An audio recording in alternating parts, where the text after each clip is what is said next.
Hello, Scorpio, Sun, Moon, Rising, and Venus signs. Kamusta kayo?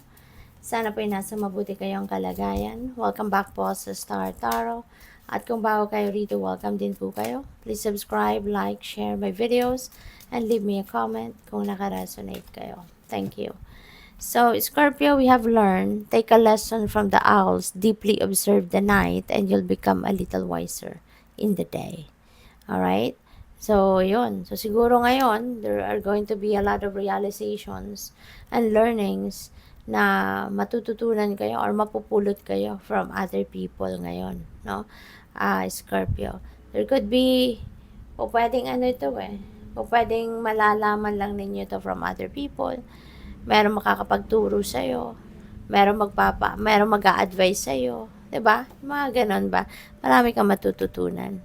You have adventure, live life, or live wild and free. Ayan. So, maaari ang iba sa inyo is going to travel talaga. Literal na adventure na you are going somewhere, you're going to a place, no, na bago para sa'yo. Maaari ngayon you are going to explore new places, diba? Kaya good luck sa'yo at mag-iingat kayo. Surprises. Wow. So, maraming sorpresa. Maraming mga bagong kaganapan sa buhay ninyo that might happen, or might come sa buhay ninyo, Scorpio. Kaya good luck sa'yo. So, tignan natin kung ano yung mga mensahe dito ni Scorpio. Okay?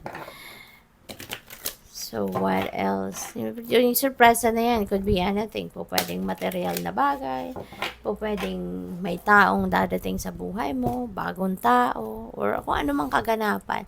Baka meron ditong promotion, no? Na bigla na lang ibibigay na sa'yo. It could be anything. So, what else? We have spiritual union. So, po pwedeng may bagong taong dadating. Talaga, 'di ba? As I mentioned. So, this is a new partnership, new relationship na mabubuo. Po pwedeng romantic relationship ito, po pwede rin naman na friendship or business partnership, collaboration. So, depende sa inyong sitwasyon. But, ang maganda rito, maswerte kayo sa bawat isa kasi anumang klaseng category ng relationship ang mabubuo dito between you and another person. This is something na symbiotic ang relasyon ninyo, no? Parehas kayo magbe-benefit from each other. Pwede kayong magtutulungan talaga. You will be very supportive of each other. You will be helping each other. Yung you are on the same wavelength, no?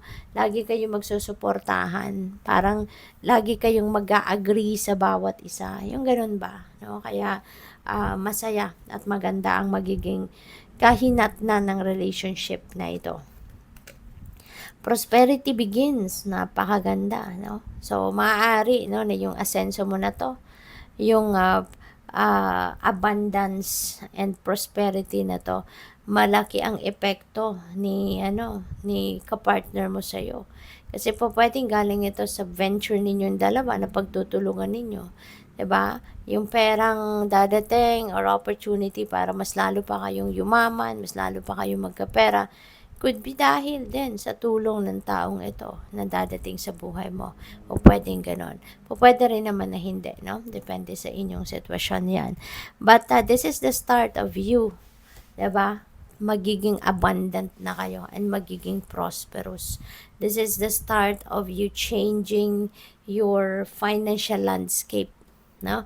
Mababago na ang inyong sitwasyon pangkaperahan at mas magiging masagana ka na sa ngayon.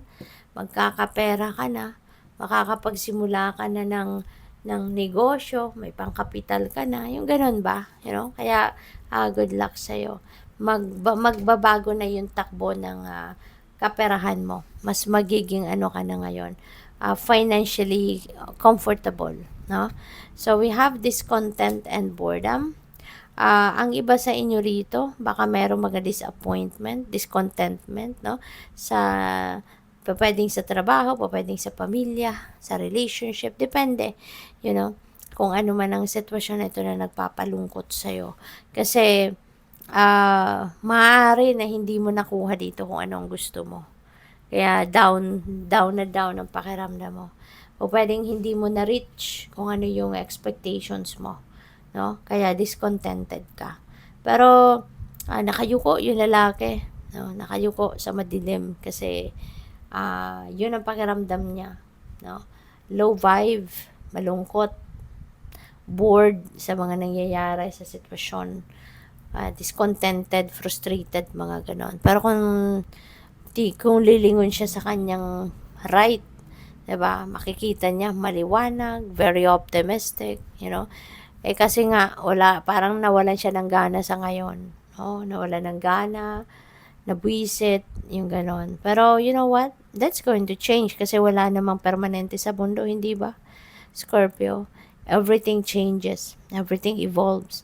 Kaya kung ano man ito nararamdaman ninyong sadness or boredom, discontentment, that's going to change. Hindi ka dyan forever na ganyan, And you never know, baka yung taong ito na papasok sa buhay mo, this is the person na muling magpapagising sa'yo, muli siya maaari yung makakatulong sa'yo na bumangon from this negative energy.